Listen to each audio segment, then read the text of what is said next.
एक छोटे से गांव में अर्जुन नाम का एक युवक रहता था। उसका सपना था एक महान योद्धा बनना, लेकिन उसे तीर चलाने से डर लगता था। उसका हाथ कांपता था और दिल डर से थरथराता था। गांव वाले उसका मजाक उड़ाते थे और कहते, डरपोक कभी योद्धा नहीं बन सकता। लेकिन अर्जुन हार मानने वालों में से नहीं था।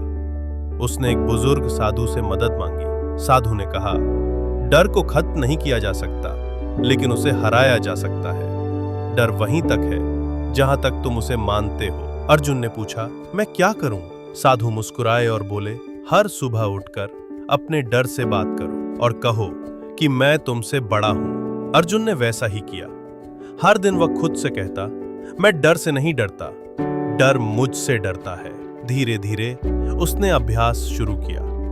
एक एक तीर चलाया और हर तीर के साथ उसका आत्मविश्वास बढ़ता गया। एक दिन राज्य में प्रतियोगिता रखी गई, जिसमें देश भर के योद्धाओं को बुलाया गया। अर्जुन ने भी हिस्सा लिया।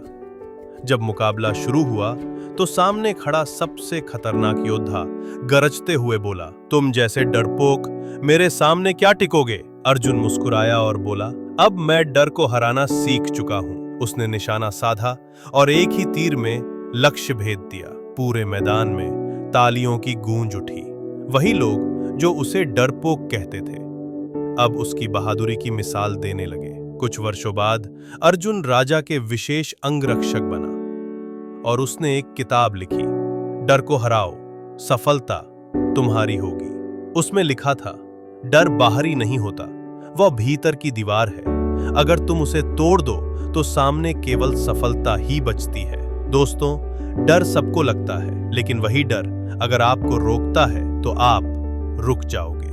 और अगर उसे हराने की ठान लो तो मंजिल दूर नहीं, क्योंकि जो डर से लड़ता है वही असली योद्धा बनता है।